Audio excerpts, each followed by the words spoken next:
Hi guys, I'm Laura Vitale, and on this episode of Laura in the Kitchen, I want to share with you my recipe for what I call my chili and rice stuffed peppers. They're absolutely they're beyond delicious, and they're just perfect for get-togethers because they're easy to make and you can make them ahead of time, and that's everybody just loves them. If you love chili, you'll love this recipe. To get started, you'll need some ingredients. This is kind of like to make our chili base. Some ground beef, which you could also use ground turkey if you wanted to.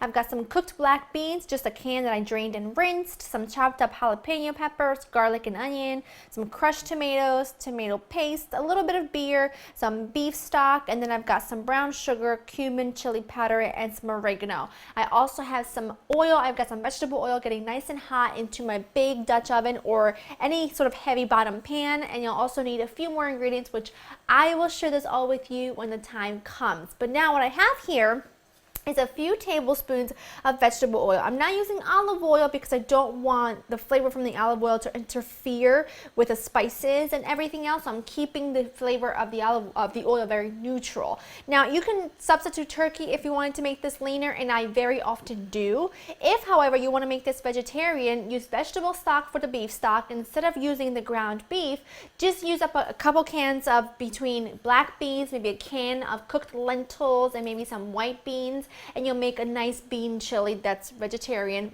by substituting the meat and the beef stock. So it's completely up to you. This just feels a little bit, I would say, it feels a little more of a treat for company. When I use ground beef, I feel like it's just a little bit more of a treat. My skillet should be hot enough. My pan, let me check. Yeah, that's nice. I'm gonna add my ground beef, and now I'm gonna use just my flat spatula to break it apart. Now it looks like there's a lot of oil in there, but there's not. There's only 3 tablespoons, and this is a really lean ground beef. I always try to buy an all organic, grass-fed ground beef, and as lean as I can get it because I don't need all the fat. I'm just gonna break this up as much as I can and let it cook until it's developed really good color. This looks good enough for me. Now, I don't have a lot of fat in the bottom of my pan. I probably have 3 tablespoons. So I'm not going to worry about getting rid of any of it. If your ground beef just gives out a lot of fat, then you might want to discard that and just leave behind a few tablespoons, because you do need that to saute your onions and jalapeno and garlic, which I'm adding now, along with a good pinch of salt because I didn't season my ground beef yet, and I want to make sure every layer of my dish is seasoned well. A little touch of black pepper. What's wrong with this thing? Well, I'll deal with it later. But I'm just going to give this a stir and cook everything together until the onions begin to cook down and everything just looks like it's developed good color, and we'll be able to move on to the next step. This is looking gorgeous. I'm going to add my tomato paste now and just give it a stir for about 30 seconds, if that. It's been in that tube for so long. This is like the way of making, wicking it up and really releasing the flavor. Give it a stir. I'm also going to add in my spices. I've got some brown sugar, chili powder, cumin, and oregano.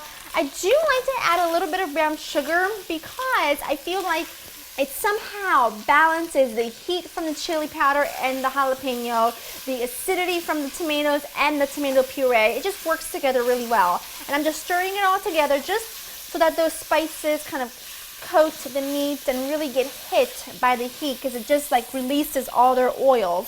And now I'm just going to deglaze with a little beer. This is just some light lager, nothing super fancy. You want to make sure it's nothing super heavy and that really sort of hits weird notes with your chili. You don't want to use a super bitter lager that I just think would compete with the flavors of everything else, and you don't need that and you don't want that.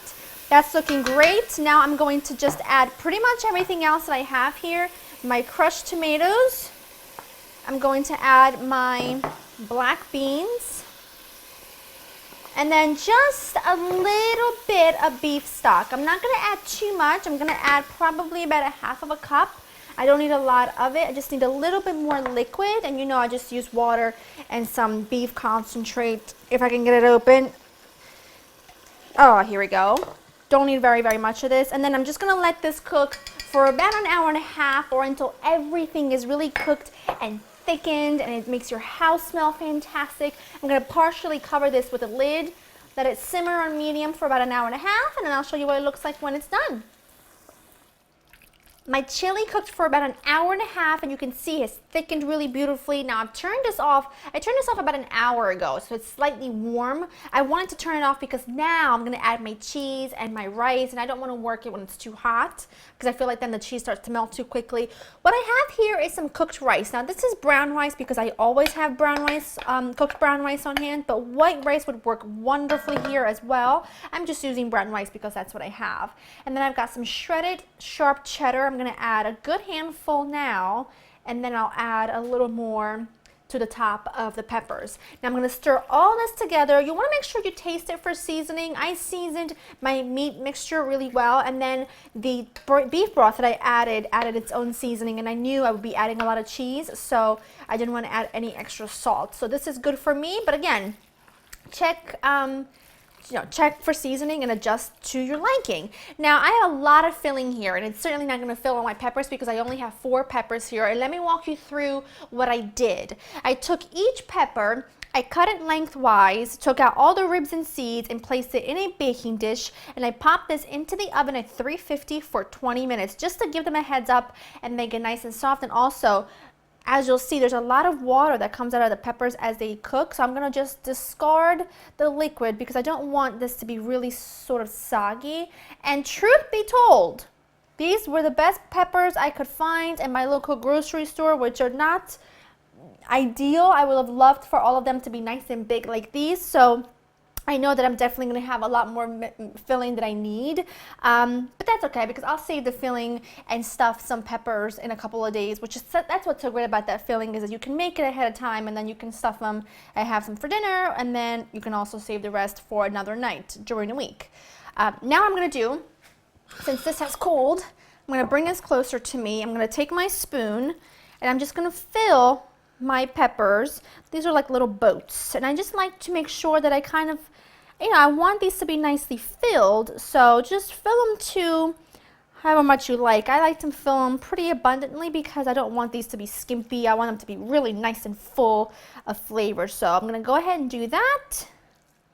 Now that my peppers are stuffed, I just want to put a little extra cheese over the top. You don't have to, but I just think that these makes them a little more special, and then no one, not anyone I know anyway, has ever complained about too much cheese. And if you have people in your life that are going to complain about too much cheese, then you might want to think about not having them in your life.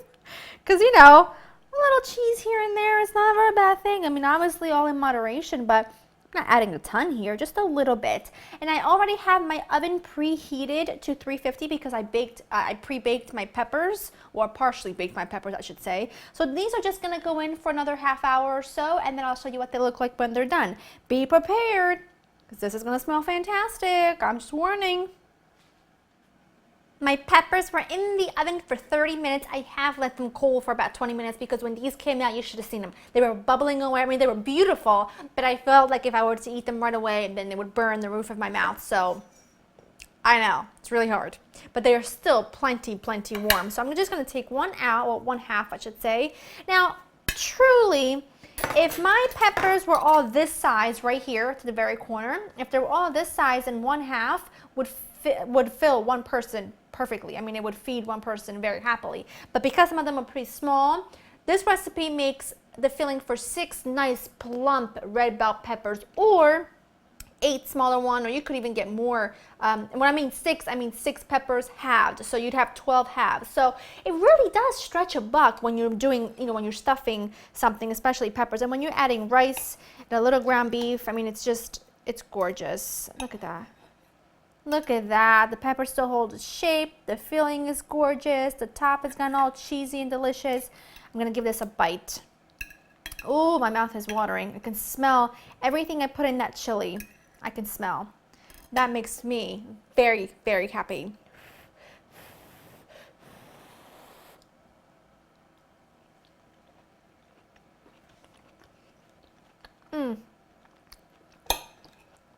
Get out of town. They are fantastic. If you love chili, you'll love this. If you love bell pepper, soft peppers, you will go bananas over these. They're really easy to do. You can assemble these ahead of time and then pop them into the oven the next day if you wanted to. They're just such an easy recipe that you can change however your heart desires, that I have to share this version with you because I think it's good enough. It's fit for company. It's easy to make. And I mean, who doesn't love chili, especially on fall days? I mean, go to laurainthekitchen.com and get this recipe. Hey, let me know what videos you want to see for the fall, what episodes, what recipes you guys are looking for, because it is my favorite time of year. So I want to know from you, what kind of soups, what kind of pastas, what kind of meats, what kind of desserts? Pour your heart out in the comments below because I will be looking through those comments for inspiration for what to make next. Hope you enjoy spending time with me. I'm going in.